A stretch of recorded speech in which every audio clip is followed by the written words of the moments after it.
ꯌꯥꯝꯅ ꯄꯤꯛꯄ ꯈꯨꯡꯒꯪ ꯑꯃꯗꯅꯤ ꯈꯨꯡꯒꯪ ꯑꯗꯨꯒꯤ ꯃꯤꯑꯣꯏꯁꯤꯡ ꯑꯗꯨ ꯃꯈꯣꯏ ꯃꯁꯦꯜ ꯑꯃꯒ ꯌꯥꯝꯅ ꯌꯦꯡꯊꯤꯅꯔꯝꯃꯤ ꯑꯗꯨꯒ ꯈꯨꯡꯒꯪ ꯑꯗꯨꯗ ꯌꯥꯏꯐꯔꯦꯜ ꯀꯧꯕ ꯅꯨꯄꯥ ꯑꯃꯈꯛ ꯂꯩꯔꯝꯃꯤ ꯃꯍꯥꯛꯀꯤꯅꯤ ꯍꯥꯏꯕꯗ ꯃꯆꯟꯅꯨꯄꯤ ꯌꯥꯏꯐꯕꯤ ꯅꯠꯇꯅ ꯀꯅꯥꯁꯨ ꯂꯩꯔꯝꯗꯦ ꯃꯆꯤꯟ ꯃꯅꯥꯎ ꯑꯅꯤꯗꯨ ꯌꯥꯝꯅ ꯅꯨꯡꯁꯤ ꯆꯥꯟꯅꯅ ꯂꯩꯃꯤꯟꯅꯖꯔꯝꯃꯤ ꯌꯥꯏꯐꯕꯤꯅ ꯏꯪꯈꯣꯜꯗ ꯏꯟꯁꯥꯡ ꯅꯥꯄꯤ ꯊꯥꯗꯨꯅ ꯑꯃꯗꯤ ꯌꯥꯏꯐꯔꯦꯜꯅ ꯑꯐꯪ ꯊꯕꯛ ꯁꯨꯗꯨꯅ ꯂꯩꯔꯝꯃꯤ ꯃꯈꯣꯏ ꯑꯅꯤꯒꯤꯅꯤ ꯍꯥꯏꯕꯗꯁꯨ ꯃꯇꯦꯡ ꯄꯥꯡꯕꯤꯅꯕ ꯑꯃꯗꯤ ꯌꯦꯡꯁꯤꯟꯕꯤꯅꯅꯕ ꯀꯅꯥꯁꯨ ꯂꯩꯔꯝꯗꯦ ꯌꯥꯏꯐꯔꯦꯜ ꯃꯆꯟꯅꯨꯄꯤ ꯌꯥꯏꯐꯕꯤꯕꯨ ꯀꯧꯔꯛꯏ ꯆꯟ ꯌꯥꯏꯐꯕꯤꯗꯨ ꯏꯃꯨꯡꯗꯒꯤ ꯆꯥꯛ ꯏꯟꯁꯥꯡ ꯊꯣꯡꯂꯝꯕꯗꯒꯤ ꯃꯕꯨꯡꯅ ꯀꯧꯔꯛꯄ ꯑꯗꯨꯗ ꯍꯥꯊꯨ ꯊꯣꯛꯂꯛꯏ ꯀꯩ ꯍꯥꯏꯒꯦꯗ ꯌꯥꯏ ꯆꯟ ꯑꯩ ꯂꯧꯕꯨꯛ ꯆꯠꯂꯨꯈꯤꯒꯦ ꯐꯖꯅ ꯂꯩꯔꯝꯃꯨꯀꯣ ꯌꯨꯝꯗꯒꯤ ꯆꯠꯊꯣꯛꯇꯅ ꯂꯩꯔꯝꯃꯨ ꯌꯥꯏꯐꯕꯤꯁꯨ ꯃꯕꯨꯡꯒꯤ ꯋꯥꯍꯩ ꯑꯗꯨꯗ ꯃꯍꯥꯛꯁꯨ ꯍꯥꯏꯔꯛꯂꯝꯃꯤ ꯗꯥꯌꯥꯏ ꯑꯗꯨꯗꯤ ꯆꯥꯛꯇꯤ ꯀꯃꯥꯏ ꯇꯧꯗꯣꯏꯅꯣ ꯌꯥꯏꯐꯔꯦꯜ ꯁꯣꯔ ꯑꯗꯨ ꯁꯥꯡꯅ ꯍꯥꯏꯐꯦꯠ ꯍꯣꯟꯗꯣꯛꯂꯒ ꯆꯥꯛꯇꯤ ꯆꯥꯔꯔꯣꯏꯒꯦ ꯑꯥꯗ ꯑꯗꯨꯝ ꯆꯥꯛꯁꯤꯟꯒꯅꯤ ꯍꯥꯏ ꯑꯣ ꯑꯗꯨꯗꯤ ꯗꯥꯌꯥꯏ ꯑꯃꯨꯛ ꯆꯠꯂꯦꯀꯣ ꯍꯣꯏ ꯗꯥꯌꯥꯏ ꯌꯥꯏꯐꯔꯦꯜꯁꯨ ꯃꯆꯟꯅꯨꯄꯤꯗ ꯆꯠꯊꯣꯛꯇꯅ ꯂꯩꯔꯝꯃꯨ ꯍꯥꯏꯔꯝꯂꯗꯨꯅ ꯃꯍꯥꯛꯁꯨ ꯊꯣꯛꯈꯤꯔꯝꯃꯤ ꯌꯥꯏꯐꯕꯤꯁꯨ ꯃꯕꯨꯡꯅ ꯆꯠꯈꯤꯕ ꯑꯗꯨꯗ ꯍꯥꯏꯐꯦꯠ ꯌꯦꯡꯂꯝꯂꯒ ꯃꯍꯥꯛꯁꯨ ꯏꯃꯨꯡꯗ ꯆꯪꯉꯛꯏ ꯈꯨꯡꯒꯪ ꯑꯗꯨꯒꯤ ꯈ꯭ꯋꯥꯏꯗꯒꯤ ꯄꯩꯁꯥ ꯄꯥꯏꯕꯗ ꯃꯃꯤꯡ ꯆꯠꯂꯤꯕ ꯇꯣꯃꯥꯜꯒꯤ ꯃꯆꯥꯅꯨꯄꯤ ꯅꯥꯏꯇꯣꯝ ꯄꯣꯛꯆꯕꯤ ꯍꯦꯟꯊꯣꯏ ꯌꯥꯏꯐꯔꯦꯜꯅ ꯊꯕꯛ ꯁꯨꯔꯤꯕ ꯂꯧꯕꯨꯛ ꯑꯗꯨꯗ ꯆꯦꯜꯂꯛꯂꯝꯃꯤ ꯌꯥꯏꯐꯔꯦꯜꯕꯨ ꯀꯧꯗꯨꯅ ꯗꯥꯌꯥꯏ ꯑꯌꯥ ꯗꯥꯌꯥꯏ ꯌꯥꯏꯐꯔꯦꯜꯁꯨ ꯆꯦꯜꯂꯛꯂꯤꯕ ꯍꯦꯟꯊꯣꯏꯗ ꯌꯦꯡꯈꯠꯂꯛꯏ ꯌꯥꯏꯐꯔꯦꯜꯅ ꯌꯦꯡꯂꯛꯄꯗꯨꯗ ꯍꯦꯟꯊꯣꯏ ꯅꯣꯛꯃꯤ ꯇꯧꯔꯒ ꯌꯥꯏꯐꯔꯦꯜꯗ ꯃꯤꯆꯤ ꯅꯥꯝꯃꯅ ꯈꯠꯆꯤꯜꯂꯝꯃꯤ ꯃꯍꯥꯛꯀꯤ ꯃꯇꯧ ꯑꯗꯨꯗ ꯌꯥꯏꯐꯔꯦꯜꯁꯨ ꯍꯥꯏꯐꯦꯠꯀ ꯁꯨꯛꯇꯣꯛꯂꯒ ꯍꯦꯟꯊꯣꯏꯗ ꯌꯦꯡꯈꯠꯂꯛꯇꯨꯅ ꯊꯣꯏ ꯆꯠꯂꯣ ꯁꯤꯗ ꯀꯩꯗꯧꯕ ꯂꯥꯛꯏꯅꯣ ꯍꯦꯟꯊꯣꯏꯗꯨ ꯍꯥꯏꯐꯦꯠ ꯀꯦꯁꯤꯟꯅꯔꯒ ꯑꯩꯔꯣ ꯗꯥꯌꯥ ꯌꯦꯡꯕ ꯂꯥꯛꯏꯅꯦ ꯆꯠꯂꯣ ꯅꯣꯏ ꯕꯕꯥꯅ ꯁꯤꯗ ꯂꯥꯛꯑꯦ ꯈꯪꯉꯗꯤꯅꯦ ꯑꯃꯨꯛ ꯆꯩꯕꯤꯅꯤ ꯆꯩꯅꯤꯡ ꯆꯩꯖꯁꯅꯨ ꯀꯤꯕꯤꯗꯦ ꯑꯩꯅ ꯌꯥꯏꯐꯔꯦꯜꯁꯨ ꯉꯥꯡꯅꯕ ꯑꯣꯏꯔꯔꯣꯏ ꯈꯪꯂꯗꯨꯅ ꯃꯥꯒꯤ ꯃꯊꯧꯗꯣ ꯑꯃꯨꯛ ꯇꯧꯔꯝꯃꯤ ꯍꯦꯟꯊꯣꯏꯗꯤ ꯈꯗꯥꯡꯒ ꯃꯦꯠꯂꯒ ꯌꯥꯏꯐꯔꯦꯜꯅ ꯊꯕꯛ ꯁꯨꯔꯤꯕ ꯑꯗꯨ ꯃꯨꯟꯅ ꯌꯦꯡꯗꯨꯅ ꯂꯩꯔꯤ ꯃꯍꯥꯛꯅ ꯑꯁꯨꯝꯅ ꯌꯦꯡꯂꯤꯉꯩꯗ ꯇꯨꯡꯗꯒꯤ ꯃꯄꯥꯅ ꯍꯦꯛꯇ ꯆꯩ ꯑꯗꯨꯅ ꯀꯟꯊꯔꯛꯂꯝꯃꯤ ꯍꯦꯟꯊꯣꯏꯗꯤ ꯍꯥꯟꯅ ꯃꯥꯡꯖꯧꯅꯅ ꯑꯁꯨꯝꯅ ꯇꯧꯔꯛꯀꯅꯤ ꯈꯪꯗꯕꯅꯤꯅ ꯅꯥꯕꯒ ꯀꯩꯒ ꯂꯥꯎꯔꯛꯂꯝꯃꯤ ꯑꯌꯣ ꯀꯅꯥꯅꯣ ꯍꯥꯏꯅ ꯃꯍꯥꯛꯅ ꯂꯩꯊꯣꯔꯛꯄꯗ ꯃꯍꯥꯛꯀꯤ ꯃꯄꯥꯅ ꯃꯉꯣꯟꯗ ꯁꯥꯎꯅ ꯌꯦꯡꯗꯨꯅ ꯂꯩꯔꯝꯕꯗꯨꯗ ꯈꯪꯄ꯭ꯔꯦꯛ ꯈꯪꯅ ꯇꯨꯡꯗ ꯃꯅꯤꯡ ꯍꯥꯏꯐꯦꯠ ꯍꯜꯂꯤ ꯇꯣꯃꯥꯜ ꯁꯥꯎꯅ ꯃꯆꯥꯅꯨꯄꯤꯕꯨ ꯆꯩꯔꯛꯏ ꯅꯪ ꯑꯩꯅ ꯇꯧꯒꯅꯨ ꯍꯥꯏꯕ ꯈꯨꯗꯤꯡ ꯅꯪ ꯑꯅꯝ ꯀꯟꯗꯨꯅ ꯑꯩꯅ ꯍꯥꯏꯕ ꯊꯧ ꯁꯥꯗꯅ ꯇꯧꯔꯝꯂꯤꯕꯁꯦ ꯅꯍꯥꯛ ꯑꯩꯕꯨ ꯎꯁꯤꯠꯇ꯭ꯔꯤꯕꯔꯥ ꯍꯦꯟꯊꯣꯏ ꯀꯤꯅ ꯃꯃꯥꯏꯗꯨ ꯃꯈꯥꯗ ꯌꯦꯡꯊꯔꯝꯃꯤ ꯇꯣꯃꯥꯜꯁꯨ ꯃꯈꯥ ꯑꯗꯨꯃꯛ ꯇꯥꯔꯛꯏ ꯑꯁꯨꯛ ꯂꯝꯍꯦꯟꯕ ꯃꯆꯥ ꯑꯩꯅ ꯇꯧꯒꯅꯨ ꯍꯟꯖꯤꯟ ꯍꯥꯏꯕ ꯈꯨꯗꯤꯡ ꯅꯪꯅ ꯂꯝꯍꯦꯟꯗꯨꯅ ꯉꯁꯤ ꯐꯥꯎꯕ ꯇꯧꯔꯤ ꯑꯃꯨꯛꯁꯨ ꯌꯥꯏꯐꯔꯦꯜꯗ ꯌꯦꯡꯂꯒ ꯃꯈꯥ ꯇꯥꯔꯛꯏ ꯅꯪ ꯑꯁꯤꯒꯨꯝꯕ ꯄꯣ ꯄꯥꯡ ꯁꯨꯗꯕ ꯃꯆꯥ ꯑꯁꯤ ꯅꯠꯇꯕ ꯑꯇꯣꯞꯄ ꯅꯨꯄꯥ ꯑꯝꯇ ꯂꯩꯇ꯭ꯔꯕ ꯑꯩꯅ ꯇꯧꯒꯅꯨ ꯍꯟꯖꯤꯟ ꯍꯥꯏꯕ ꯅꯠꯇ꯭ꯔꯣ ꯍꯦꯟꯊꯣꯏ ꯃꯄꯥꯅ ꯉꯥꯡꯂꯤꯕꯗꯨ ꯈꯨꯝꯕꯒꯤ ꯃꯍꯨꯠꯇ ꯌꯥꯏꯐꯔꯦꯜꯗ ꯃꯃꯤꯠ ꯑꯅꯤꯗꯨꯅ ꯅꯨꯡꯉꯥꯏꯇꯅ ꯂꯣꯟꯅ ꯌꯦꯡꯖꯔꯛꯏ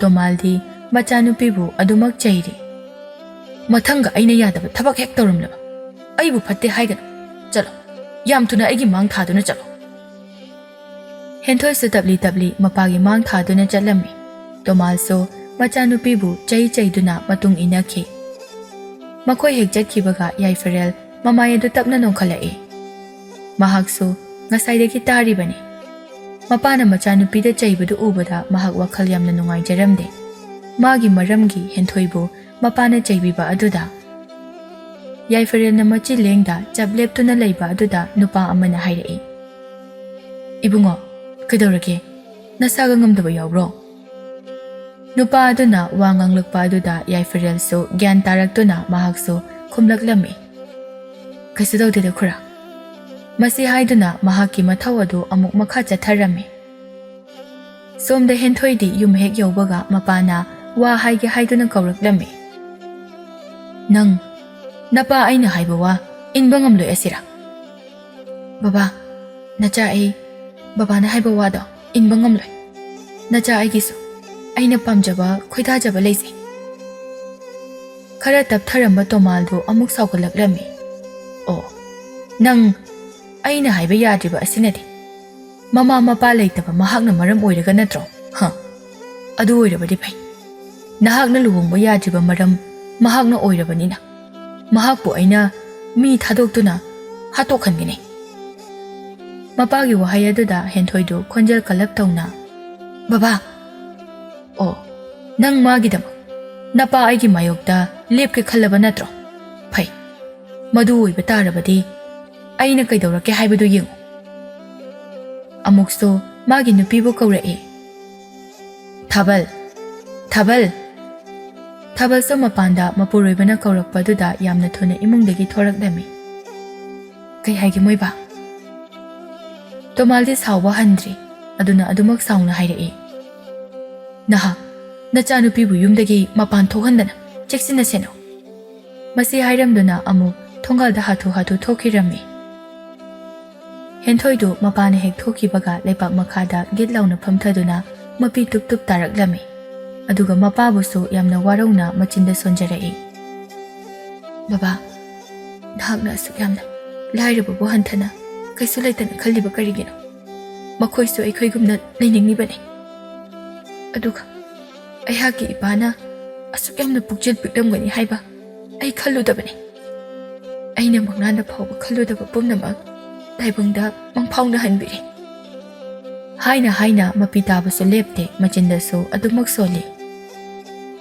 Asuk phattaba nahakse aigi ipani ko.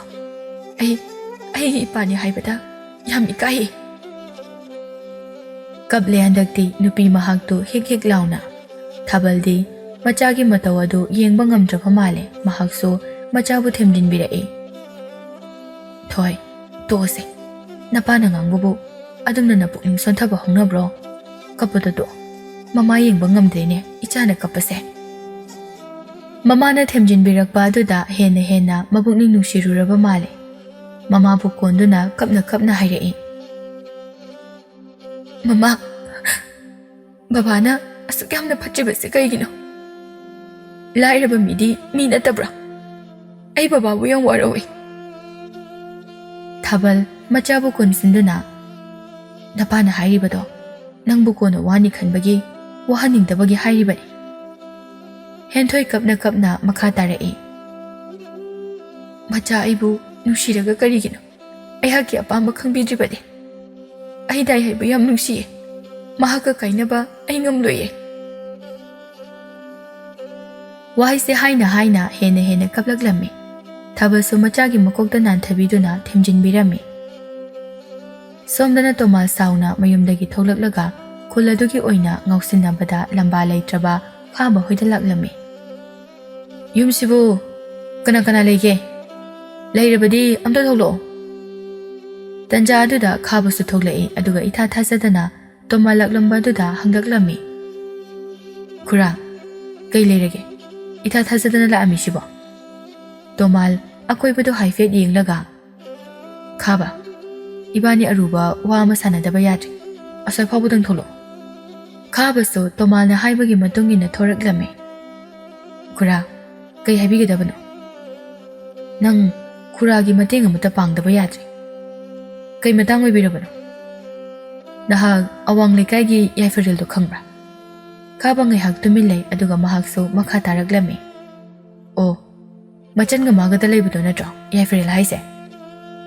Hoi, mani. Khaba khara kaklapna. Adu kaidu haibno.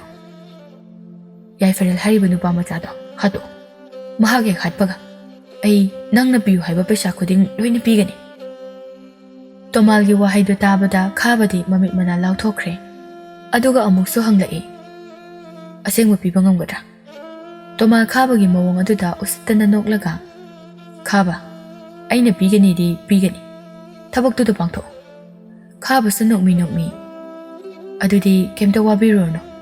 Aina thokpa tawragi. Pesa dudi thaurang do. Hoine. Adudi khura amuk chale ko. Tomal so wakhal nungaina mayumda halaklammi. Numidangi matamni. Mabung machan anido harau harau chaktu chaminari. Hauba hautaba thidana. Yaifabido chaktu saina. Dayai. Che Henthoido udaba koire. Sidaga lakidre. Dayai ga thengnadraba. Yaifaril so machan gi wahai aduda chak charambado ngaihak tumin lei. Aduga mahak su kaisu khandaba saduna. Aishu koire da ukidaba. Ada Che Henthoina Dayai bu yam nusibani ko. Yaifaril machan da yengduna Chaiboy kaiboy hairai. Chaktu phajana chawko. Kanadabada wathi warem nganganu chan. Mabungi wahaiduda Yaifabisu tumina chaktu charammi. Chaktu chaba loireduna Yaifabisu kolektu fenglammi. Yaifaril so machan na kon phengbudu mahakso machan bu ngaibiri. Kon phengbu loireduna makoi ani so imungda changlaklammi. Chan, adudi Dayai amuk tumdrage ko. Nang tumthoro. Hoi Dayai.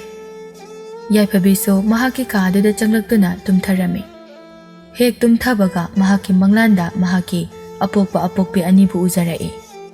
Thoiba machanupida nungaitana yengduna hairaklammi.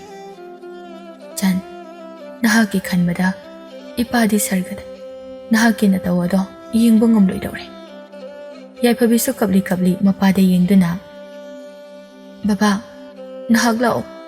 Nacha ai wari. Aikhoi Dayai so machan ibu nusidraba mali. Aigi inakta lakidre. Thoiba machabu nusina yengduna. Babadi ichagi manakta lakpa ngamloidore. Handak mapuk simagidi ai lakpa ngamlore. Mathang mapuk haibada karigumba leirabadi. Nahak ase aigi ichawoina phangjage ko. Handak mapuk sigidi ipabu waraugana. Yaifabi kapna Baba, nahak lao. Akoy Dayai buthisi lao ba baba. Chan, kapkono. Nangi Dayai do nang nathiba phanglara. Mahakti baba aigi inakta mahak laklene. Yaifabi kapna. Yarui. Dayai chakhiba yarui. Urei amuk sumit mangda mamaga mabungana. Mangonda upai laitraba amagumna mapitana yenglamlaga mami sami oina mangkhirami. Aduga mahaki apokbisu mangonda nungsina. Chan, nahak thongna leina hinguko. Kaidongnungda aikhoi leitre haiduna pukning sonthagan. Thoibaso machada aroiba oina nungsina yenglamladuna mahak sumangkhirami. Yaifabisu kapna akoibadu ko yengduna kanna. Baba, Mama, Dayai, nakhoi kadaida lege. Mama, Baba, Dayai. Chan, se, hagulo se. Gyan tarabu nangbo. Yaifarin machanbu masanomduna haudorai. Chan. Yaifabisu gyan khara tarakle.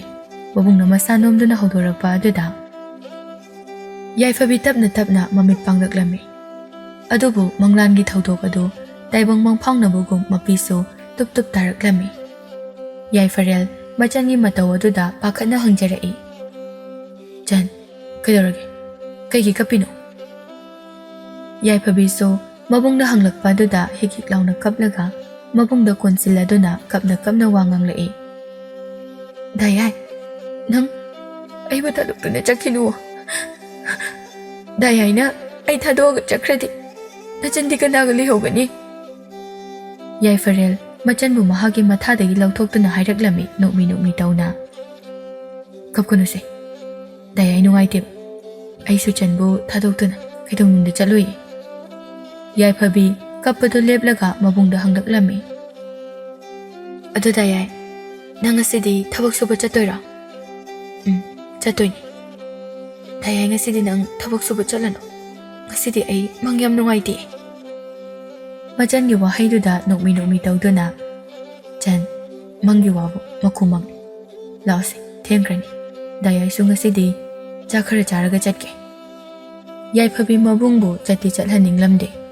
Adubu mabungna thawa sadaba mataw aduda mahaksu wa makha taramdana hogatuna thoki. Yaifaril su machanna thokibadu yengjahawi. ꯌꯥꯏꯐꯕꯤꯁꯨ ꯏꯔꯨ ꯃꯥꯏꯊꯖꯗꯨꯅ ꯂꯥꯏꯗꯨ ꯀꯠꯂꯕ ꯃꯇꯨꯡꯗ ꯃꯕꯨꯡꯒꯤ ꯆꯥꯛ ꯆꯥꯕ ꯅꯪꯅꯅꯕ ꯊꯣꯡꯂꯤ꯫ ꯌꯥꯏꯐꯔꯦꯜ ꯃꯆꯟꯒꯤ ꯃꯅꯥꯛꯇ ꯆꯪꯂꯛꯇꯨꯅ ꯍꯪꯂꯛꯂꯝꯃꯤ꯫ "ꯆꯟ, ꯆꯥꯛ ꯂꯣꯏꯗ꯭ꯔꯤꯕꯣ?" "ꯂꯣꯏꯔꯦꯗ ꯌꯥꯏ, ꯊꯤꯔꯛꯑꯒꯦ." "ꯍꯣꯏ ꯍꯣꯏ." ꯌꯥꯏꯐꯕꯤ ꯃꯕꯨꯡꯒꯤ ꯆꯥꯛꯇꯨ ꯊꯤꯕ ꯂꯣꯏꯗꯨꯅ ꯑꯃꯨꯛ ꯄꯤꯔꯛꯂꯝꯃꯤ꯫ "ꯗꯥꯌꯥꯏ, ꯁꯦ, ꯆꯥꯛ ꯊꯤꯕ ꯂꯣꯏꯔꯕꯅꯤ. ꯑꯩꯗꯤ ꯉꯥꯏꯍꯥꯛ ꯂꯩꯔꯒ ꯆꯥꯔꯒꯦ." ꯌꯥꯏꯐꯔꯦꯜ ꯆꯥꯛꯇꯨ ꯌꯥꯝꯅ ꯊꯨꯅ ꯆꯥꯔꯝꯃꯤ ꯑꯗꯨꯒ ꯃꯍꯥꯛꯀꯤ ꯃꯆꯟꯅꯨꯄꯤꯗ ꯐꯖꯅ ꯂꯩꯔꯝꯃꯨ ꯍꯥꯏꯔꯝꯗꯨꯅ ꯆꯠꯈꯤꯔꯝꯃꯤ꯫ ꯌꯥꯏꯐꯕꯤꯗꯨ ꯆꯠꯈ꯭ꯔꯤꯕ ꯃꯕꯨꯡꯕꯨ ꯑꯃꯨꯛ ꯍꯟꯅ ꯎꯕ ꯐꯪꯂꯔꯣꯏ ꯃꯇꯥꯒꯨꯝ ꯃꯃꯤꯠ ꯑꯅꯤꯗꯨꯅ ꯎꯔꯤꯕ ꯐꯥꯎꯕ ꯌꯦꯡꯖꯔꯝꯃꯤ꯫ ꯑꯗꯨꯒ ꯃꯆꯤꯟꯗ ꯇꯞꯅ ꯁꯣꯜꯂꯛꯂꯝꯃꯤ꯫ "ꯇꯥꯏꯕꯪꯕꯨ ꯁꯦꯝꯕꯤꯔꯤꯕ ꯃꯄꯨ, ꯅꯆꯥ ꯑꯩꯍꯥꯛꯄꯨ ꯅꯨꯡꯁꯤꯕꯤꯔꯕꯗꯤ ꯑꯩꯒꯤ ꯗꯥꯌꯥꯏꯕꯨ ꯈꯨꯗꯣꯡꯊꯤꯕ ꯅꯪꯍꯟꯕꯤꯒꯅꯨꯀꯣ." ꯃꯁꯤ ꯍꯥꯏꯗꯨꯅ ꯇꯥꯏꯕꯪꯄꯥꯜ ꯁꯦꯝꯕꯤꯕ ꯃꯄꯨꯕꯨ ꯄꯨꯛꯅꯤꯡꯗ ꯅꯤꯡꯖꯔꯛꯏ꯫ ꯁꯣꯝꯗꯅ ꯍꯦꯟꯊꯣꯏ ꯀꯥ ꯃꯅꯨꯡꯗ ꯀꯞꯇꯨꯅ ꯂꯩꯔꯦ꯫ ꯌꯥꯏꯐꯔꯦꯜꯕꯨ ꯃꯆꯤꯟꯗ ꯁꯣꯟꯗꯨꯅ "ꯗꯥꯌꯥꯏ, ꯅꯪ ꯂꯥꯛꯑꯣ, ꯏꯕꯥꯅꯤ ꯃꯐꯝ ꯑꯃꯗ ꯆꯠꯈ꯭ꯔꯁꯤ. ꯑꯩ ꯗꯥꯌꯥꯏ ꯎꯗꯕꯁꯦ ꯑꯩ ꯂꯩꯕ ꯉꯝꯗ꯭ꯔꯦ. ꯑꯩ ꯗꯥꯌꯥꯏꯕꯨ ꯌꯥꯝ ꯅꯨꯡꯁꯤꯌꯦ." ꯑꯃꯨꯛꯁꯨ ꯌꯥꯝꯅ ꯊꯨꯅ ꯍꯧꯒꯠꯇꯨꯅ ꯃꯍꯥꯛꯀꯤ ꯊꯣꯡ ꯑꯗꯨ ꯊꯤꯜꯂꯝꯃꯤ꯫ "ꯕꯕꯥ, ꯕꯕꯥ, ꯏꯃꯥ, ꯊꯣꯡꯁꯦ ꯑꯝꯇ ꯍꯥꯡꯉꯨ, ꯑꯩ ꯆꯠꯀꯦꯕ. ꯗꯥꯌꯥꯏꯒꯤ ꯃꯅꯥꯛꯇ ꯑꯝꯇ ꯆꯠꯀꯦꯕ ꯏꯃꯥ." ꯀꯞꯅ ꯀꯞꯅ ꯃꯃꯥ ꯃꯄꯥꯕꯨ ꯀꯧꯔꯛꯏ꯫ ꯃꯍꯥꯛꯅ ꯀꯧꯏ ꯍꯥꯏꯖꯕ ꯈꯛꯇꯅꯤ, ꯀꯅꯥꯅꯁꯨ ꯍꯣꯏ ꯃꯥꯏ ꯍꯥꯏꯔꯛꯇꯦ꯫ ꯍꯦꯟꯊꯣꯏꯁꯨ ꯃꯃꯥ ꯃꯄꯥꯕꯨ ꯀꯧꯕ ꯌꯥꯕ ꯀꯧꯔꯝꯂꯒ ꯋꯥꯔꯕ ꯃꯥꯜꯂꯤ꯫ ꯂꯩꯕꯥꯛ ꯃꯈꯥ ꯑꯗꯨꯗ ꯇꯨꯝꯊꯖꯔꯝꯃꯤ꯫ ꯅꯨꯃꯤꯗꯥꯡ ꯋꯥꯏꯔꯝꯒꯤ ꯃꯇꯝꯅꯤ꯫ ꯌꯥꯏꯐꯔꯦꯜ ꯊꯕꯛ ꯁꯨꯕ ꯂꯣꯏꯔꯗꯨꯅ ꯍꯜꯂꯛꯂꯝꯃꯤ꯫ ꯅꯨꯃꯤꯠ ꯑꯗꯨꯁꯨ ꯃꯤ ꯀꯅꯥꯁꯨ ꯆꯠꯅꯔꯝꯗꯦ꯫ ꯃꯗꯨꯒꯤ ꯇꯟꯖꯥ ꯂꯧꯔꯒ ꯈꯥꯕꯁꯨ ꯃꯃꯥꯟꯅꯕꯁꯤꯡꯒ ꯌꯥꯏꯐꯔꯦꯜꯒꯤ ꯑꯆꯦꯠꯄ ꯇꯟꯖꯥ ꯌꯦꯡꯗꯨꯅ ꯂꯩꯔꯝꯃꯤ꯫ ꯌꯥꯏꯐꯔꯦꯜꯅ ꯑꯁꯨꯝ ꯂꯥꯛꯄꯗ ꯑꯅꯤꯁꯣꯔꯅ ꯀꯧꯔꯛꯂꯝꯃꯤ꯫ "ꯏꯌꯥꯝꯕ, ꯍꯜꯂꯛꯑꯕꯣ?" "ꯍꯣꯏ, ꯍꯜꯂꯛꯑꯦ." ꯑꯅꯤꯁꯣꯔꯁꯨ ꯌꯥꯏꯐꯔꯦꯜꯗ ꯋꯥꯔꯤ ꯁꯥꯟꯅꯕ ꯍꯧꯖꯤꯜꯂꯤ꯫ ꯌꯥꯏꯐꯔꯦꯜꯗꯤ ꯀꯔꯤꯁꯨ ꯈꯪꯖꯗꯕꯅꯤꯅ ꯅꯣꯛꯃꯤ ꯇꯧꯗꯨꯅ ꯄꯥꯎꯈꯨꯝ ꯑꯗꯨꯃꯛ ꯄꯤꯔꯝꯃꯤ꯫ ꯇꯟꯖꯥ ꯑꯗꯨꯗ ꯈꯥꯕ ꯇꯨꯡꯗꯒꯤ ꯆꯩꯇꯨꯞ ꯑꯃ ꯄꯥꯏꯗꯨꯅ ꯌꯥꯏꯐꯔꯦꯜꯒꯤ ꯃꯀꯣꯛꯇ ꯊꯣꯝꯂꯛꯂꯝꯃꯤ꯫ ꯌꯥꯏꯐꯔꯦꯜꯁꯨ ꯆꯩꯅꯥ ꯑꯗꯨꯒ ꯀꯩꯒ ꯃꯀꯣꯛꯇꯨ ꯄꯥꯏꯗꯨꯅ ꯃꯈꯥꯗ ꯐꯝꯊꯗꯨꯅ ꯆꯩꯅꯥꯗꯨ ꯈꯥꯡꯂꯝꯃꯤ꯫ ꯑꯃꯨꯛꯁꯨ ꯆꯩꯇꯨꯞ ꯑꯗꯨꯅ ꯌꯥꯏꯐꯔꯦꯜꯒꯤ ꯃꯁꯥꯗ ꯀꯜꯂꯛꯂꯝꯃꯤ꯫ ꯌꯥꯏꯐꯔꯦꯜꯗꯤ ꯃꯁꯥꯗꯨ ꯂꯦꯛꯊꯈꯤꯔꯝꯃꯤ꯫ ꯃꯀꯣꯛꯇꯒꯤ ꯏꯁꯨ ꯂꯦꯞꯄ ꯂꯩꯇꯅ ꯁꯤꯟꯊꯔꯛꯏ꯫ ꯈꯥꯕ ꯍꯣꯏꯁꯨ ꯌꯥꯏꯐꯔꯦꯜꯕꯨ ꯃꯈꯣꯏ ꯃꯌꯥꯝ ꯆꯪꯗꯨꯅ ꯊꯥꯡꯗꯨꯅ ꯄꯨꯔꯛꯇꯨꯅ ꯇꯨꯔꯦꯜ ꯑꯗꯨꯗ ꯊꯥꯊꯈꯤꯔꯝꯃꯤ꯫ ꯑꯗꯨꯒ ꯃꯈꯣꯏ ꯃꯤꯔꯛ ꯅꯥꯔꯛ ꯌꯦꯡꯗꯨꯅ ꯃꯌꯨꯝꯗ ꯍꯜꯂꯛꯂꯝꯃꯤ꯫ ꯁꯣꯝꯗꯅ ꯌꯥꯏꯐꯕꯤ ꯑꯁꯨꯛ ꯊꯦꯡꯅꯁꯤ ꯐꯥꯎꯕ ꯃꯕꯨꯡ ꯂꯥꯛꯇꯕ ꯑꯗꯨꯗ ꯃꯊ꯭ꯋꯥꯏ ꯌꯥꯝꯅ ꯋꯥꯅ ꯃꯕꯨꯡꯕꯨ ꯂꯥꯛꯄ ꯉꯥꯏꯔꯤ꯫ ꯃꯇꯝꯁꯨ ꯑꯁꯨꯝ ꯊꯦꯡꯖꯤꯜꯂꯛꯂꯝꯃꯤ꯫ ꯃꯍꯥꯛꯁꯨ ꯃꯕꯨꯡꯕꯨ ꯉꯥꯏꯅ ꯇꯨꯝꯊꯖꯔꯛꯏ꯫ ꯅꯨꯃꯤꯠ ꯑꯗꯨꯁꯨ ꯍꯧꯈ꯭ꯔꯦ, ꯃꯊꯪꯒꯤ ꯅꯨꯃꯤꯠꯅꯤ꯫ ꯌꯥꯏꯐꯕꯤ ꯃꯕꯨꯡꯒꯤ ꯀꯥꯗ ꯂꯥꯛꯂꯝꯃꯤ, ꯑꯗꯨꯕꯨ ꯃꯕꯨꯡ ꯂꯩꯔꯝꯗꯕ ꯑꯗꯨꯗ ꯅꯤꯡꯁꯤꯡꯂꯛꯏ ꯉꯔꯥꯡ ꯃꯕꯨꯡ ꯍꯜꯂꯛꯇꯦ ꯍꯥꯏꯕ꯫ ꯑꯗꯨꯅ ꯃꯍꯥꯛꯁꯨ ꯃꯕꯨꯡꯒ ꯉꯔꯥꯡ ꯊꯕꯛ ꯁꯨꯃꯤꯟꯅꯕꯁꯤꯡꯗ ꯍꯪꯂꯝꯃꯤ꯫ ꯑꯗꯨꯕꯨ ꯀꯅꯥꯅꯁꯨ ꯈꯪꯗꯦ, ꯃꯥꯗꯤ ꯍꯦꯛ ꯂꯣꯏꯕꯒ ꯆꯠꯈ꯭ꯔꯕꯅꯤ ꯍꯥꯏꯗꯨꯅ ꯂꯣꯏꯅꯃꯛ ꯍꯥꯏꯔꯝꯃꯤ꯫ ꯎꯄꯥꯏ ꯂꯩꯇꯦ, ꯃꯍꯥꯛꯁꯨ ꯅꯨꯡꯉꯥꯏꯇ ꯑꯃꯨꯛ ꯃꯌꯨꯝꯗ ꯍꯜꯂꯛꯂꯝꯃꯤ꯫ ꯋꯥꯈꯜꯁꯨ ꯃꯋꯣꯟ ꯈꯜꯂꯛꯏ꯫ "ꯗꯥꯌꯥꯏ, ꯅꯪ ꯀꯔꯤ ꯈꯨꯗꯣꯡꯊꯤꯕ ꯅꯪꯕ ꯌꯥꯎꯔꯕꯒꯦ? ꯗꯥꯌꯥꯏꯅ ꯍꯥꯏꯔꯝꯗꯥꯏꯅꯦ ꯉꯔꯥꯡ ꯅꯆꯟꯅꯩꯕꯨ ꯊꯥꯗꯣꯛꯇꯨꯅ ꯆꯠꯂꯣꯏ ꯍꯥꯏꯗꯨꯅ." ꯋꯥꯈꯜ ꯈꯟꯅ ꯀꯞꯂꯛꯂꯝꯃꯤ꯫ ꯀꯅꯥꯅꯁꯨ ꯊꯦꯝꯖꯤꯟꯕꯤꯅꯕ ꯂꯩꯇꯕ ꯑꯃꯒꯨꯝ꯫ ꯗꯦꯟ ꯍꯥꯏꯔꯤꯕ ꯈꯨꯜ ꯑꯗꯨꯒꯤ ꯃꯤ ꯈꯔꯅ ꯌꯥꯏꯐꯔꯦꯜꯕꯨ ꯄꯨꯔꯛꯇꯨꯅ ꯂꯥꯏꯀꯠꯅꯔꯝꯃꯤ꯫ ꯌꯥꯏꯐꯔꯦꯜꯁꯨ ꯃꯌꯥꯝ ꯆꯪꯗꯨꯅ ꯂꯥꯏꯀꯠꯅꯕꯗꯒꯤ ꯍꯞꯇꯥ ꯑꯃꯃꯨꯛꯀꯤ ꯃꯇꯨꯡꯗ ꯋꯥꯈꯜ ꯂꯥꯛꯂꯝꯃꯤ꯫ ꯃꯍꯥꯛꯅ ꯋꯥꯈꯜ ꯈꯔ ꯂꯥꯛꯄꯗ ꯃꯆꯟꯅꯨꯄꯤꯕꯨ ꯍꯥꯟꯅ ꯃꯆꯤꯟꯗ ꯁꯣꯜꯂꯛꯂꯝꯃꯤ꯫ "ꯆꯟ." ꯑꯍꯜ ꯑꯃꯅ ꯌꯥꯏꯐꯔꯦꯜꯕꯨ ꯀꯧꯔꯛꯂꯝꯃꯤ꯫ "ꯏꯕꯨꯡꯉꯣ, ꯋꯥꯈꯜ ꯇꯥꯔꯕ꯭ꯔꯣ?" ꯌꯥꯏꯐꯔꯦꯜ ꯑꯍꯜ ꯑꯗꯨꯒꯤ ꯈꯣꯟꯖꯦꯜ ꯑꯗꯨ ꯇꯥꯕꯗ ꯐꯨꯛ ꯂꯥꯎꯅ ꯍꯧꯒꯠꯂꯛꯏ꯫ ꯑꯗꯨꯕꯨ ꯃꯍꯥꯛꯅ ꯌꯥꯝꯅ ꯊꯨꯅ ꯍꯧꯒꯠꯂꯛꯄꯅ ꯃꯀꯣꯛ ꯑꯗꯨꯗ ꯁꯣꯛꯂꯤꯕ ꯑꯣꯏꯕꯅ ꯃꯀꯣꯛ ꯉꯥꯎꯔꯝꯃꯤ꯫ ꯑꯗꯨꯅ ꯃꯍꯥꯛꯁꯨ ꯃꯈꯨꯠ ꯑꯅꯤꯗꯨꯅ ꯃꯀꯣꯛꯇꯨ ꯄꯥꯏꯔꯝꯃꯤ꯫ ꯌꯥꯏꯐꯔꯦꯜꯒꯤ ꯃꯇꯧ ꯑꯗꯨꯗ ꯑꯃꯨꯛꯁꯨ ꯍꯥꯏꯔꯛꯂꯝꯃꯤ꯫ "ꯇꯞꯅ ꯍꯧꯒꯠꯂꯨꯅꯦꯍꯦ, ꯅꯀꯣꯛꯇꯨ ꯉꯥꯎꯒꯅꯤ. ꯁꯦ, ꯑꯩ ꯉꯥꯛꯀꯦꯁꯦ." ꯃꯁꯤ ꯍꯥꯏꯗꯨꯅ ꯑꯍꯜ ꯑꯗꯨꯅ ꯌꯥꯏꯐꯔꯦꯜꯕꯨ ꯃꯁꯥꯗꯨ ꯉꯥꯛꯄꯤꯗꯨꯅ ꯐꯝꯍꯜꯂꯝꯃꯤ꯫ ꯌꯥꯏꯐꯔꯦꯜꯗꯤ ꯉꯛꯅ ꯑꯀꯣꯏꯕꯗꯨ ꯌꯦꯡꯗꯨꯅ ꯂꯩꯔꯝꯃꯤ꯫ ꯑꯗꯨꯒ ꯑꯍꯜ ꯑꯗꯨꯗ ꯑꯃꯨꯛ ꯂꯩꯁꯤꯜꯂꯛꯇꯨꯅ ꯍꯪꯂꯛꯏ꯫ "ꯕꯕꯥ, ꯑꯩꯅ ꯂꯩꯔꯤꯕ ꯃꯐꯝ ꯑꯁꯤ ꯀꯗꯥꯏꯗꯅꯣ? ꯃꯇꯧ ꯀꯔꯝꯅ ꯑꯩꯅ ꯃꯐꯝ ꯑꯁꯤꯗ ꯂꯩꯔꯝꯂꯤꯕꯅꯣ?"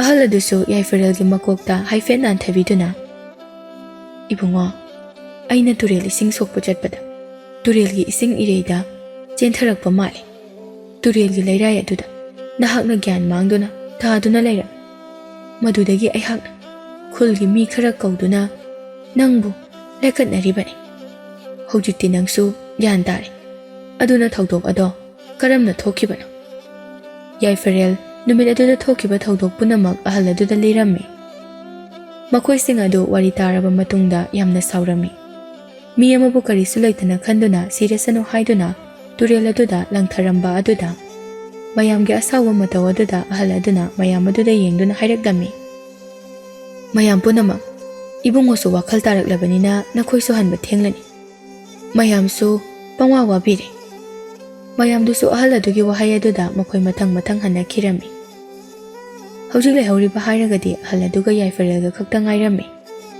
ahal adusu Yaifarelda nungsina yengduna ibungo buboksu chak thonglukige phajana leiramo hoi bubok ahal adusu thokhirami Yaifarelsu ahal adu thokhibaga machanupibu ningsinglaklami chan nangbu karam lelibage nahakpu nungaina leiribro ai nahaki khanbada wakhalase wadaba ngamde masi haiduna mapisu sintharaklami laithau hairiba khul aduda Rajkumar Nonglengi naitom pokchabi henleima mamit animak mahakna hek poklakpadagi tanglami mahakna mapung marai pharaba phawba mamit animak ado uba ngamlamde mahakki mapa ibungo ningthau Nonglendi machagi khanbada ahing kaya tumlamde nongma Rajkumar Nonglenna khul khudingda mahakki machanupi Rajkumari ge mabukjal sengba matik mathauna leiba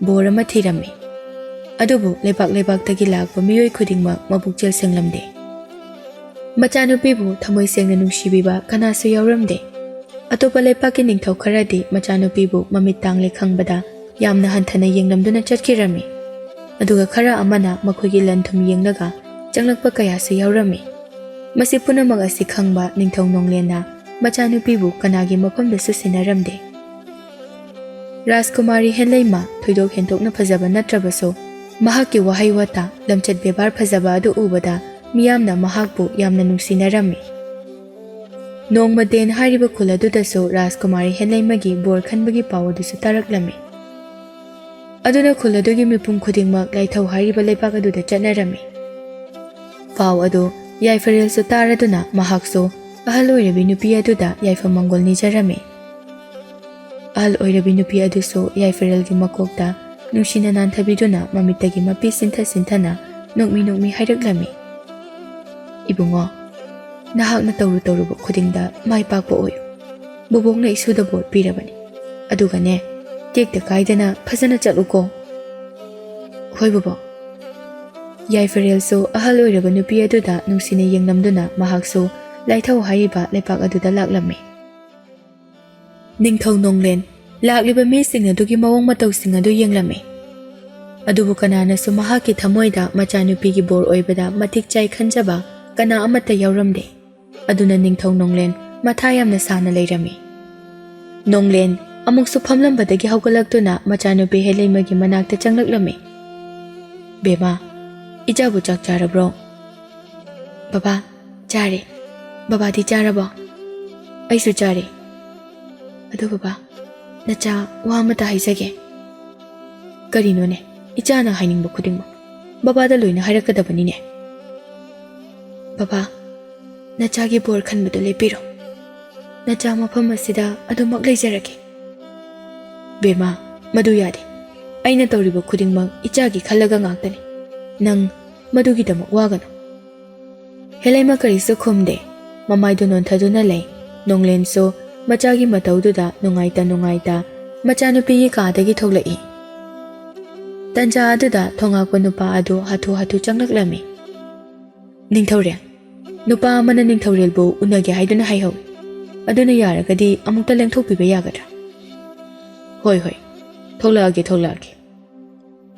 thongakpa nupa adu su chatkirami ningthau Nonglensu thoraklami mahakna hek thoglakpaga Yaifarelgi masa mau amadi ꯃꯥꯏꯊꯣꯡꯗ ꯇꯥꯔꯤꯕ ꯏꯆꯝ ꯆꯝꯖꯕ ꯃꯇꯧ ꯑꯗꯨ ꯎꯕꯗ ꯃꯍꯥꯛ ꯃꯄꯨꯛꯅꯤꯡꯗ ꯍꯔꯥꯎꯖꯔꯝꯃꯤ ꯑꯗꯨꯕꯨ ꯃꯄꯥꯟꯊꯣꯡꯗꯗꯤ ꯎꯠꯊꯣꯛꯂꯝꯗꯦ ꯅꯣꯡꯂꯦꯟ ꯌꯥꯏꯐꯔꯦꯜꯗ ꯌꯦꯡꯗꯨꯅ ꯍꯥꯏꯔꯛꯂꯝꯃꯤ ꯅꯨꯄꯥ ꯃꯆꯥ ꯅꯪ ꯃꯐꯝ ꯑꯁꯤꯗ ꯀꯩꯗꯧꯕ ꯂꯥꯛꯄꯅꯣ ꯏꯅꯤꯡꯊꯧ ꯑꯩꯍꯥꯛ ꯔꯥꯖꯀꯨꯃꯥꯔꯤꯒꯤ ꯕꯣꯔ ꯈꯟꯕꯒꯤ ꯄꯥꯎ ꯑꯗꯣ ꯇꯥꯕꯗꯒꯤ ꯂꯥꯛꯆꯕꯅꯤ ꯅꯍꯥꯛ ꯔꯥꯖꯀꯨꯃꯥꯔꯤꯒꯤ ꯃꯔꯝꯗ ꯍꯥꯟꯅ ꯈꯪꯉꯕ ꯅꯠꯇ꯭ꯔꯥ ꯅꯠꯇ꯭ꯔꯒꯅ ꯈꯪꯗ꯭ꯔꯤꯕꯔꯥ ꯏꯅꯤꯡꯊꯧ ꯅꯆꯥ ꯂꯣꯏꯅ ꯈꯪꯖꯩ ꯃꯍꯥꯛꯀꯤ ꯃꯔꯝꯗ ꯈꯪꯕꯗꯨꯅ ꯍꯦꯟꯅ ꯔꯥꯖꯀꯨꯃꯥꯔꯤꯕꯨ ꯅꯨꯡꯁꯤꯖꯔꯨꯔꯦ ꯅꯣꯡꯂꯦꯟꯁꯨ ꯋꯥꯍꯪ ꯃꯊꯪ ꯃꯊꯪ ꯍꯪꯂꯝꯃꯤ ꯑꯗꯨꯕꯨ ꯌꯥꯏꯐꯔꯦꯜꯒꯤ ꯊꯧꯒꯜꯂꯣꯟ ꯕꯦꯕꯥꯔ ꯑꯃꯗꯤ ꯏꯆꯝ ꯆꯝꯖꯕ ꯃꯇꯧ ꯑꯗꯨꯗ ꯌꯥꯝꯅ ꯅꯨꯡꯁꯤꯕ ꯐꯥꯎꯔꯝꯃꯤ ꯑꯗꯨꯅ ꯃꯍꯥꯛꯅ ꯃꯅꯥꯏ ꯅꯨꯄꯤ ꯑꯃꯗ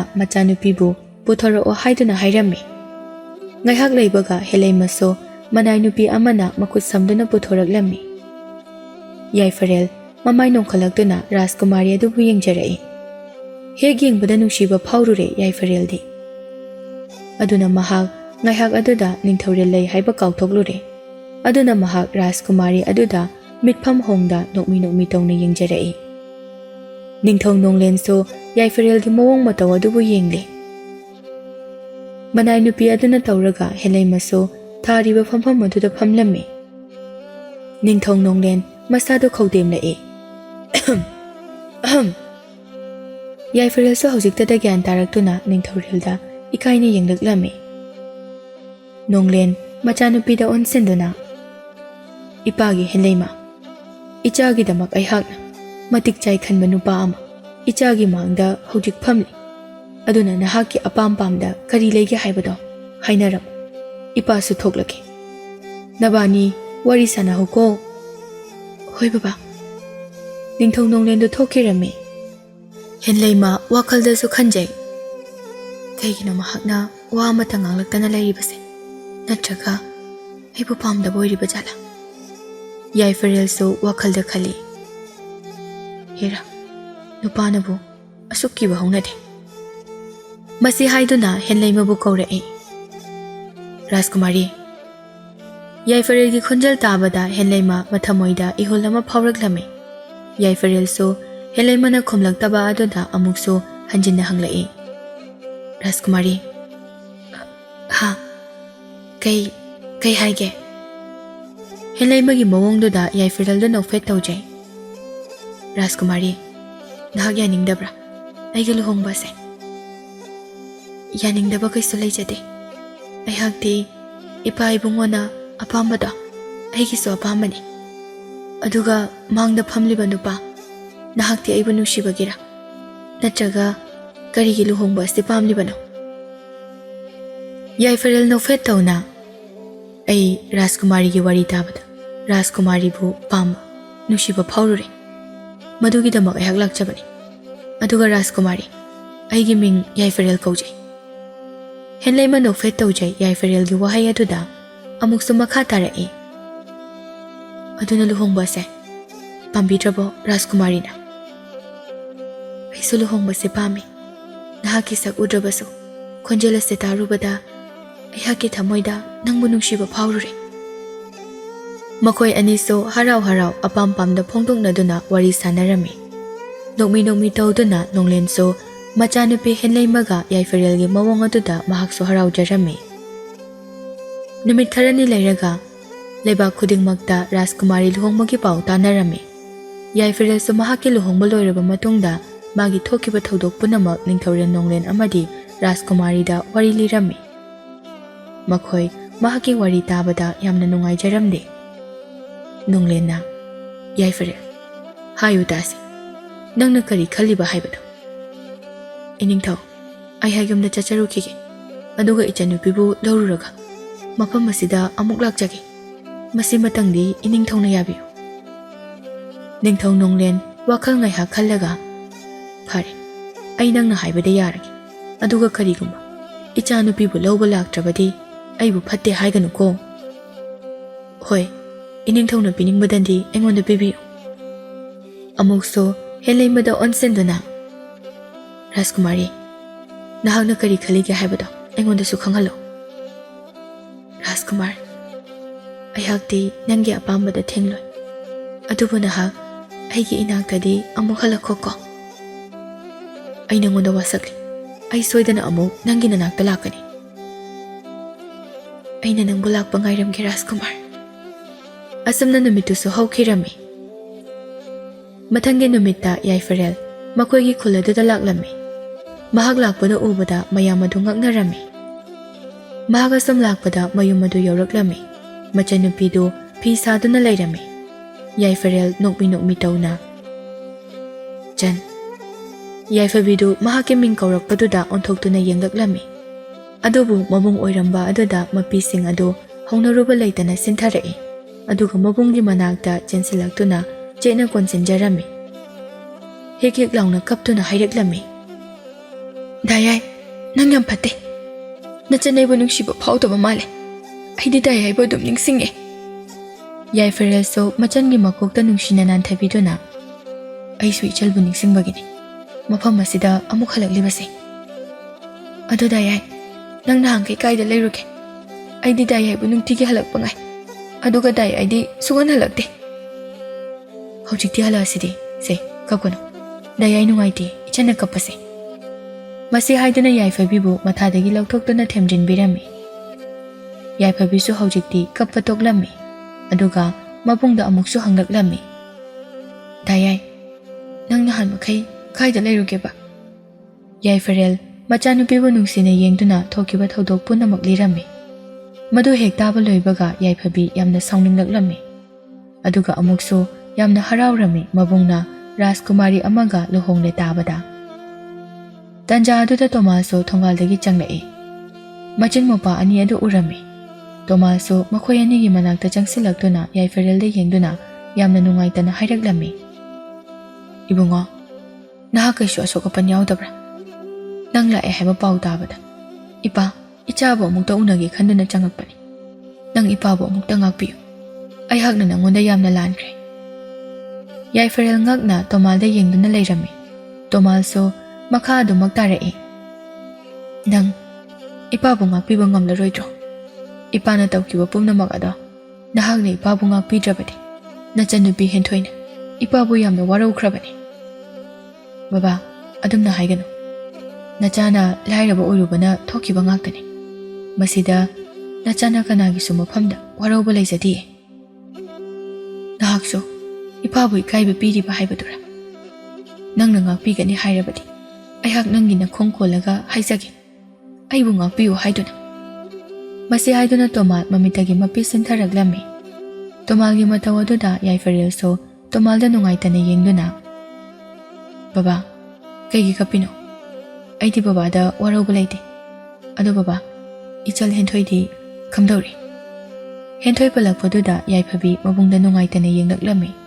ꯇꯣꯃꯥꯜꯁꯨ ꯌꯥꯏꯐꯔꯦꯜꯒꯤ ꯃꯃꯤꯠ ꯑꯅꯤ ꯑꯗꯨꯗ ꯄꯥꯈꯨꯝ ꯂꯩꯇ꯭ꯔꯦ ꯍꯥꯏꯗꯨꯅ ꯃꯄꯤꯁꯤꯡ ꯑꯗꯨ ꯂꯦꯞꯄ ꯂꯩꯇ ꯁꯤꯟꯊꯔꯛꯏ ꯌꯥꯏꯐꯔꯦꯜꯁꯨ ꯃꯥꯒꯤ ꯃꯑꯣꯡ ꯑꯗꯨꯗ ꯃꯁꯥꯗꯨ ꯄꯥꯈꯠꯂꯞ ꯇꯧꯅ ꯑꯃꯨꯛ ꯍꯟꯖꯤꯟꯅ ꯍꯪꯂꯛꯏ ꯕꯕꯥ ꯍꯥꯏꯌꯨ ꯍꯦꯟꯊꯣꯏꯗꯨ ꯀꯩꯗꯧꯔꯒꯦ ꯃꯍꯥꯛ ꯀꯩꯗꯧꯕ ꯌꯥꯎꯔꯒꯦ ꯈꯨꯝꯂꯛꯇꯦ ꯇꯣꯃꯥꯜꯁꯨ ꯑꯗꯨꯃꯛ ꯃꯄꯤꯁꯤꯡ ꯑꯗꯨ ꯁꯤꯟꯊꯔꯤ ꯇꯣꯃꯥꯜꯒꯤ ꯃꯇꯧ ꯑꯗꯨꯗ ꯃꯆꯟꯅꯨꯄꯤꯗ ꯑꯣꯟꯁꯤꯟꯗꯨꯅ ꯑꯃꯨꯛꯁꯨ ꯍꯪꯂꯛꯏ ꯆꯟ ꯅꯆꯦ ꯍꯦꯟꯊꯣꯏꯗꯨ ꯀꯩꯗꯧꯕ ꯌꯥꯎꯒꯦ ꯍꯥꯏꯌꯨ ꯌꯥꯏꯐꯕꯤꯁꯨ ꯃꯄꯤ ꯑꯗꯨ ꯁꯤꯟꯊꯔꯛꯇꯨꯅ ꯇꯞꯅ ꯍꯥꯏꯔꯛꯂꯝꯃꯤ ꯗꯥꯌꯥꯏ ꯆꯦ ꯍꯦꯟꯊꯣꯏꯗꯣ ꯗꯥꯌꯥꯏꯅ ꯃꯥꯡꯈꯤꯕ ꯅꯨꯃꯤꯠ ꯅꯤꯅꯤ ꯁꯨꯕꯗ ꯃꯍꯥꯛ ꯃꯊꯟꯇ ꯊꯧꯔꯤ ꯌꯥꯟꯗꯨꯅ ꯁꯤꯗꯨꯅ ꯂꯩꯔꯝꯃꯤ ꯃꯍꯥꯛꯀꯤ ꯀꯥ ꯃꯅꯨꯡꯗ ꯋꯥꯍꯩꯗꯨ ꯇꯥꯕꯗ ꯌꯥꯏꯐꯔꯦꯜ ꯂꯩꯃꯥꯏꯗ ꯐꯝꯊꯗꯨꯅ ꯃꯍꯥꯛꯁꯨ ꯀꯞꯂꯛꯂꯝꯃꯤ ꯃꯍꯥꯛꯅ ꯍꯦꯟꯊꯣꯏꯕꯨ ꯃꯆꯟ ꯑꯅꯤ ꯁꯨꯏ ꯈꯟꯗꯨꯅ ꯌꯥꯝꯅ ꯅꯨꯡꯁꯤꯖꯕꯅꯤ ꯃꯍꯥꯛꯁꯨ ꯈꯪꯂꯤꯕꯅꯤ ꯍꯦꯟꯊꯣꯏꯅ ꯃꯥꯕꯨ ꯅꯨꯡꯁꯤ ꯄꯥꯝꯃꯤ ꯍꯥꯏꯕꯗꯨ ꯑꯗꯨꯕꯨ ꯃꯥ ꯈꯪꯁꯟꯅꯗ ꯎꯁꯤꯟꯅꯗ ꯁꯥꯗꯨꯅ ꯃꯇꯝ ꯑꯁꯨꯛ ꯀꯨꯏꯕ ꯑꯁꯤ ꯂꯩꯔꯛꯄꯅꯤ ꯌꯥꯏꯐꯔꯦꯜ ꯀꯞꯅ ꯀꯞꯅ ꯃꯆꯤꯟꯗꯁꯨ ꯇꯞꯅ ꯁꯣꯜꯂꯛꯏ ꯊꯣꯏ ꯅꯍꯥꯛꯅ ꯀꯔꯤꯒꯤꯅꯣ ꯋꯥꯈꯜ ꯑꯗꯨ ꯌꯥꯎꯗ꯭ꯔꯤꯕ ꯅꯪ ꯗꯥꯌꯥꯏꯕꯨ ꯉꯥꯏꯔꯝꯗ꯭ꯔꯤꯕ ꯀꯔꯤꯒꯤꯅꯣ ꯅꯪ ꯌꯥꯝ ꯐꯠꯇꯦ ꯑꯃꯨꯛꯁꯨ ꯃꯤꯠꯃꯥꯡꯗ ꯎꯔꯛꯏ ꯍꯦꯟꯊꯣꯏꯅ ꯃꯉꯣꯟꯗ ꯗꯥꯌꯥꯏ ꯗꯥꯌꯥꯏ ꯍꯥꯏꯗꯨꯅ ꯀꯧꯗꯨꯅ ꯆꯦꯜꯂꯛꯄꯗꯨ ꯑꯗꯨꯅ ꯃꯍꯥꯛ ꯑꯃꯨꯛꯀ ꯍꯦꯟꯅ ꯊꯃꯣꯏ ꯀꯥꯏꯔꯝꯃꯤ ꯌꯥꯏꯐꯔꯦꯜꯒꯤ ꯃꯇꯧ ꯑꯗꯨꯗ ꯇꯣꯃꯥꯁꯁꯨ ꯌꯥꯝꯅ ꯄꯦꯟꯗꯅ ꯍꯥꯏꯔꯛꯏ ꯄꯨꯝꯅꯃꯛ ꯃꯄꯥ ꯑꯩꯅ ꯐꯠꯂꯨꯗꯕꯒꯤ ꯊꯣꯛꯄ ꯉꯥꯛꯇꯅꯤ ꯑꯩꯅ ꯃꯍꯥꯛꯄꯨ ꯍꯥꯠꯄꯒ ꯀꯔꯤꯁꯨ ꯈꯦꯠꯅꯕ ꯂꯩꯇꯦ ꯄꯨꯝꯅꯃꯛ ꯑꯩꯅ ꯊꯣꯛꯍꯟꯕꯅꯤ ꯕꯕꯥ ꯍꯥꯏꯕꯤꯌꯨ ꯊꯣꯏ ꯀꯔꯤ ꯃꯔꯝꯒꯤ Masa matanda sijabano. Tomas nungsina Yaifarelda yengduna wari liba hauraklammi. Nong ngalaga khabo hoisu Tomalgi yumda laklammi. Kura, kura. Mapanda mi kaubagi makhol tabada Tomas thoraklami. Adubu Tomal khaba ubada pakhatna akoibaduda yengduna. Noibo tabna kauni. Mina taraga amu chingnakhini ne. Kurana taw haiba khudingmak nachana pangthokjari. Yanakiba matungina sana lupa kharaga paisa kharaga piro. Hoine hoine. Ai mungda mukta changlaga lawthokukhi. Lairaba machado CDC horaba natro. Khaba karimna nanoklaga. Si hobada nati halaba matungda turelda langthakhrabani. Ngarangna sarga yoramani. Khabagi wahai aduda Tomaldo mathamoi penjana nomi tawraklami. Adudi khura akhoi so muk chalage.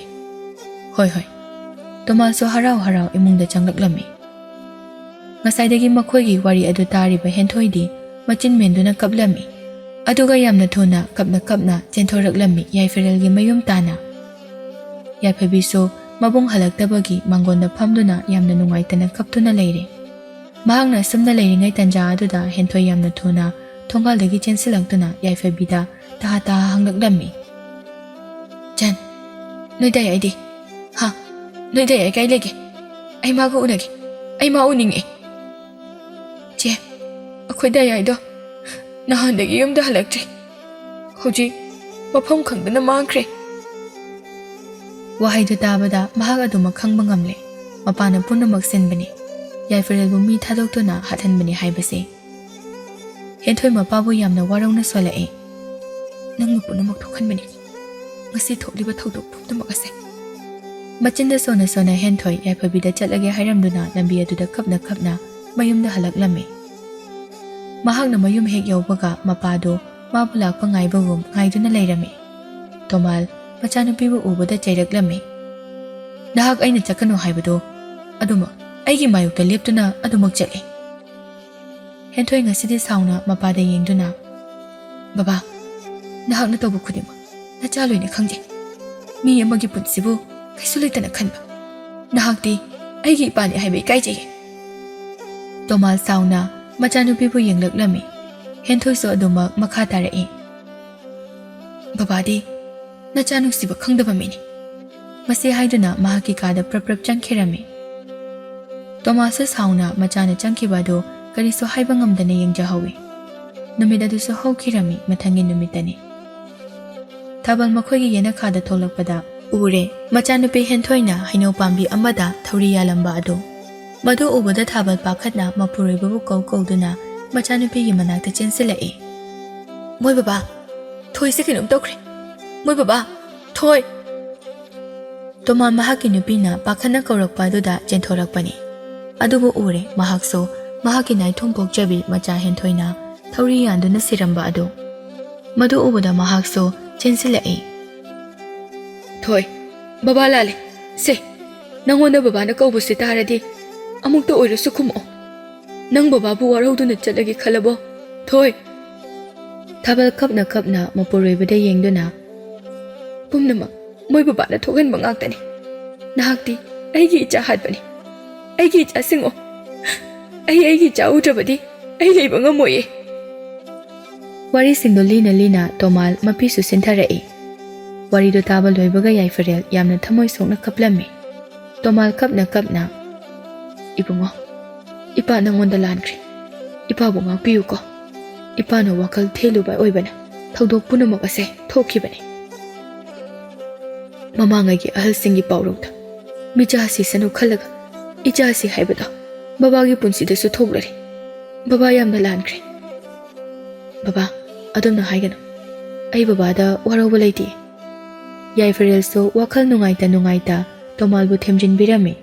Tomal so Yaifarel na mangonda warauba laiti khangbada wakal do karama kalamna mayumda hankhirami. Yaifabidu nungaitaba pumnamak loshinduna mabungda yenglaga hairai. Dayai, aikhoi kai numita chatoino inamagi manakta. Yaifarel so haujiktada nofet tawna. Noni leraga chalase. Hoi dayai. Machin mapa anido hanagum harau leminarami. Aduga nongma ninigi matungda makoy aniso Rajkumarigi manakta laklami. Yaifrel lakpa ubada ningthau nonglendo momon minok tamduna Yaifrelbu lakpa aduda taram oklami. Aduga Yaifabibusu yamna luna tawrami. Somdana Rajkumari henlaimadi matam khudingmakta wakhal nungaitana Yaifrelbu lakpa ngairami. Tanja aduda Yaifreldo machanupiga loinana henlaimagi manakta changlaklami. Henlaima manakta mi changlakpa aduda hanglai. Kana Yaifrel henlaimada nushina yenglaga. Rajkumari khonjela du tabada henlaima maithongda momonokna kauraklami. Masai bungo Yaifrel nokfet tawna. Rajkumari aigi chanupi yore. Henlaima taha mahakti kayda lehoge changhalakpa yadabra. Mahaksu laye sida. Yaifabisu manamabu kaujarai. Inamma haiba wahaidu tabada momon nokjay. Aduga mahaksu nokmi tawduna. Lao chanchan inamma konge. Masi haiduna Yaifabibu konsinbirami. Yaifabibu manamana mabu nushina luina biba mataw aduda pukning nungsijarami. Adubu mahak nungaitabadu uthokte. Madugi mahud mabungda onsinduna hairai. Dayay, aiso mapanda leirukige. Inamaga nushina wari sanaramo. Masi haiduna mabungda michi khanjilamduna thokirami. Yaifrel so machangi mataw aduda nokmi tahawi. Aduga amuk nokfet tawna henlaimada yengduna. Rajkumari kay haige nahaki na teknagulse yamna kale. Aibu pungsum sumba ngami nahakna. Aidi Rajkumar bu sumba haizade. Yam hai nahakti mi bu sumba. Henlaima so nokmi tawrai. Adubu ngayhag aduda noklamba minok adu mangkirami. Madugi mahutta nungaitana hairai. Rajkumar aihakna taibangi phajaba ase uba ngamlamlaba. Aina ujaningliba Rajkumargi changlau saktamsu uba phanglamgani ko. Adubu handaki mapuksimagi taibangi phajaba ase u haiduna tamlamdra male. Nahakna ibudi mitangbini haiduna miraibiganu ko. Yaifrel so Rajkumari henlaima bu konsinbiduna yamna nushina. Mirairui nahakpo aina kaidonungda nahakti aigi lengdraba mitangbi Rajkumari aduma mapuk khudingi ohengani. Henlaima so Yaifrelgi wahai aduda momon nokjay. Asumna sum haukibana makoiso harau na nungsi chanana leiminaduna yamna ingna chikna nungai yaifana pankirami.